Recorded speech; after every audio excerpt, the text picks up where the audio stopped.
Welcome back to our channel, your premier destination for the most shocking twists and deep dives into the glamorous, treacherous world of daytime television.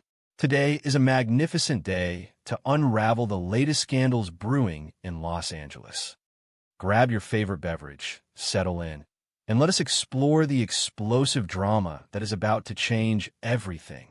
The atmosphere within the hallowed halls of Forrester Creations has been thick with an almost suffocating tension, a labyrinthine web of corporate espionage, familial betrayal, and bitter rivalries that has left the executive team utterly exhausted. Steffi Forrester and Ridge Forrester have been fighting a relentless war on multiple fronts, desperately attempting to maintain their iron grip on the company's legacy while fending off the aggressive, radicalized maneuvers of Hope Logan and the looming multi-million-dollar threat of the newly empowered Logan fashion brand. The air in the executive boardroom has been stale, heavy with the weight of unspoken resentments and the prophetic, dire warnings delivered by Carter Walton regarding the catastrophic consequences of their recent hubris. The doors to the executive suite did not simply open. They were thrown wide with a dramatic, calculated force that demanded the immediate attention of every single soul in the room. The rhythmic, commanding click of designer stilettos echoed against the polished hardwood floors, signaling the arrival of a woman whose very name has historically struck terror into the hearts of the Forrester family. Quinn Fuller has returned to Los Angeles, and she has not come alone. The collective gasp that rippled through the boardroom was not merely a reaction to Quinn's sudden, unauthorized presence, but rather to the impossible, ghostly figure standing poised and unyielding by her side. It was a sight that defied all logic, a visual paradox that immediately shattered the fragile reality of everyone present. Standing there, radiating an aura of cold, diamond-sharp confidence, was Luna Nozawa. The absolute shock that paralyzed the room was profound, rooted in the undeniable fact that Luna was universally believed to be dead, the tragic victim of a horrific sequence of events that had left a dark, lingering stain on the conscience of those who knew her. Her posture was rigid, her gaze was piercing, and the soft, forgiving demeanor of her past had been entirely eradicated, replaced by a chilling, calculating sharpness that eerily mirrored the formidable woman standing next to her. The innocence had been burned away, leaving behind a hardened survivor who looked ready to dismantle the empire piece by piece. Before Steffi or Ridge could even begin to articulate their profound disbelief or demand an explanation for this impossible resurrection, Quinn Fuller took command of the room with the practiced, theatrical dominance that has always been her signature.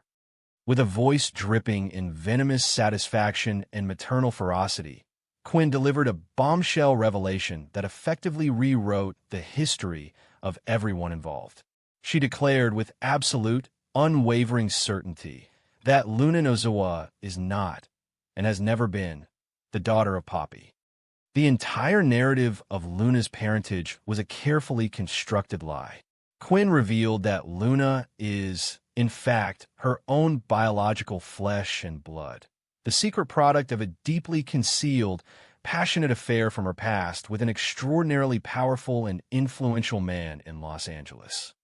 The psychological impact of this declaration was instantaneous and devastating. The Forrester executives were forced to rapidly process the horrifying reality that the sweet girl they had once patronized was actually the direct descendant of their most ruthless, unpredictable adversary. Quinn's eyes blazed with a terrifying, protective fire as she staked her claim, transforming the dynamic from a corporate dispute into a deeply personal, blood-soaked vendetta. This staggering revelation of Luna's true parentage and her miraculous survival casts a horrifying new light on the psychological torment that has been slowly destroying Melissa Dillon. For weeks, Dillon has been trapped in a suffocating nightmare, relentlessly hunted by a mysterious stalker who communicated through disguised, terrifying phone calls, whispering threats of unfinished business and impending doom. Dillon's entire existence had been reduced to a state of paralyzing paranoia, driven to the absolute brink of madness by the agonizing guilt of believing she had committed murder. She had been convinced, down to the very marrow of her bones, that her actions had directly resulted in Luna's death. The jump scares, the shadows, the sheer unadulterated terror of losing her job and being forced back into the unforgiving streets. All of it was a meticulously orchestrated symphony of psychological warfare. Now, the horrifying truth has been laid bare.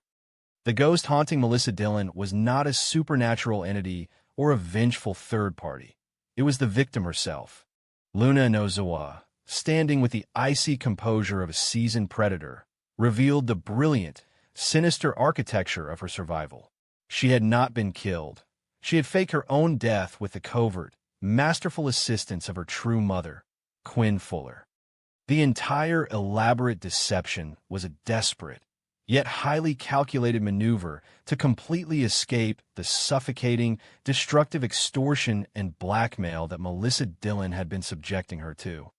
Dillon had believed she held all the power, ruthlessly exploiting Luna's vulnerabilities, but she had fundamentally underestimated the bloodline she was dealing with. By faking her death, Luna had instantly flipped the script, transforming herself from a helpless, blackmailed victim into an invisible, omnipotent tormentor. The realization of this profound manipulation hit Dillon with the force of a physical blow. The psychological collapse of Melissa Dillon was total and absolute, as she stared into the cold, unforgiving eyes of the woman she thought she had buried, realizing that she was now entirely at the mercy of a mother-daughter alliance that thrives on vengeance. Quinn Fuller did not return to Los Angeles merely to introduce her daughter or to clear the air. She returned with a solemn, terrifying vow to exact a brutal, uncompromising revenge on absolutely everyone who had ever dared to harm, disrespect, or underestimate her child. This vow of vengeance is not a vague, emotional threat. It is a highly strategic, targeted campaign designed to strike at the very heart of Forrester Creations. Quinn's gaze immediately locked onto the jewelry division, a department that holds deep, historical significance for her. The timing of this assault is brutally precise. Electra Forrester, young, relatively inexperienced, and already buckling under the immense pressure of her newly inherited responsibilities, had just been handed the reins of the jewelry line following the disgraceful, forced departure of her aunt, Ivy Forrester. Electra had been struggling to navigate the complex corporate waters, completely unaware that a tsunami was rapidly approaching her shores. Quinn, a master jeweler whose dark, brilliant designs once defined the company's edge, argued that her daughter's rightful place is at the helm of the jewelry empire, not the young, overwhelmed Electra Forrester.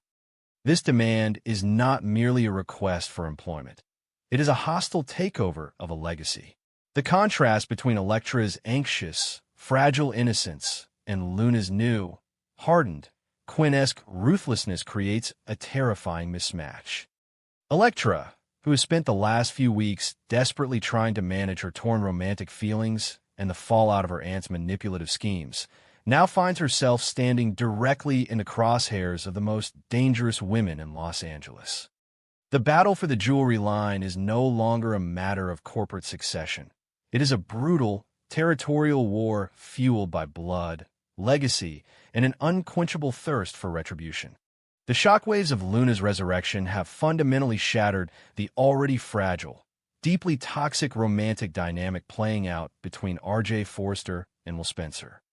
For weeks, these two young men have been locked in a bitter, escalating feud, aggressively competing for the affections of Electra Forrester.